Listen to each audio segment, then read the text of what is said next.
by 100,000 barrels, and that took overall the supplies for distillates down at nearly 13% below last year's level. I'll just end by saying that there was more food for the bulls to chew on yesterday in the form of the economic numbers. We saw the US first quarter productivity gaining more than the market expected. So that again suggested that the economy is on the mend, and also boded well for oil demand. So in the near term, we are looking at higher prices. The bulls firmly in control, although there is a contingent of traders out there who are looking at a correction, especially at these very high levels. Back to you now.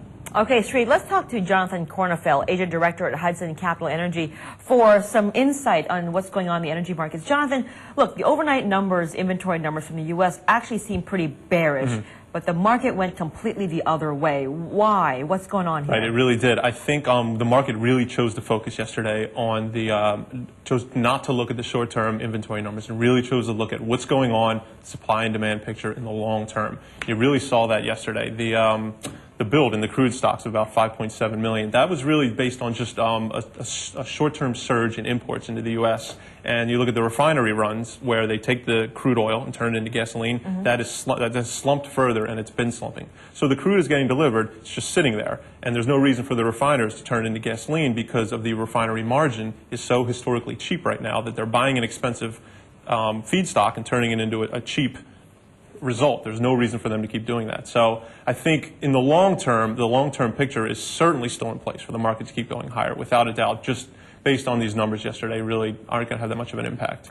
Look, Sri was talking about how we have seen oil prices essentially doubling in the last year. If you look back as far as 2002, it's gone up 6 times. Yep. How much of this, though, is really because of the supply-demand imbalance that you're talking about, and how much of it is the speculation that we're seeing from investors looking for a place to park their money and get returns? Because it's been paying off. They put the money in oil, oil keeps going up, right? Right. It has been paying off. For years now it's been paying off. And I've said it before that I think the investment flows have a day-to-day impact on volatility. They cause the $4 or $5 swings in the market. Certainly they've had an impact in pushing us higher. However, the supply-demand picture is so dire. Every day the list gets longer for demand issues and for supply issues. There's just one more reason almost every day for us to go higher. So that's really the factors. But has the supply-demand issue changed so much to cause a doubling in oil prices from a year ago to today? Yeah, from a year ago, I think people are just digesting what's going on. But if you look back 10 years ago, China is certainly a different place. India is a different place. Russia, the Middle East, these economies are all booming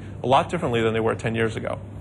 Jonathan, we got President Bush next week putting on the pressure on the Saudis to turn on the taps to boost production, to hopefully bring these prices down to more manageable levels. Do you think these comments, the comments that he's going to make next week, are largely symbolic, largely for the folks back home, with OPEC really going to smile sympathetically, offer some reassuring words, but not a great deal of action? I don't think OPEC is even going to offer too many reassuring words. I think it's 100% symbolic. I think in the waning months of the presidency, I think he's just trying to send a message that, hey, the Republicans do care about your oil price. So I think it is pretty much a waste of time for him to go over there. I don't think nothing will get done. It would be a huge surprise if anything was to get done with this trip. So it's just lip service, and there really isn't anything the Saudis can do. There's not much OPEC can do with.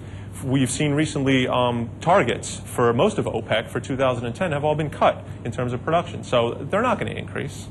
But having said that, isn't the quandary that OPEC faces that they don't want to be cast as the bad guys who derail economic growth, who really kill the goose that lays the golden egg in the form of the U.S. economy, which remains the top energy consumer? So do you think that we will hear OPEC possibly hold an emergency meeting in the not-too-distant future and talk about some symbolic production increases, maybe increasing the quota to justify the overproduction at the moment? Depends on where we head in the short term. If we break 130 in the next couple of weeks, then you might see something like that. However, I think we are going to bounce off 1.25. OPEC, at the same time that they're being assailed by the West, they come back and say, well, it's investment flows that are driving it up. So while I don't think their argument has much ground, I don't think the West's argument has much ground either. So it's just a lot of political rhetoric going back and forth, and honestly, nothing seems to be getting done about it. It's a little bit scary. All right, Jonathan, thanks so much for joining us today. Thank you. Jonathan Cornefeld, Asia Director at Hudson Capital Energy, joining us here. Just ahead, the Shanghai market is about to close for its lunch break in about 13 minutes' time.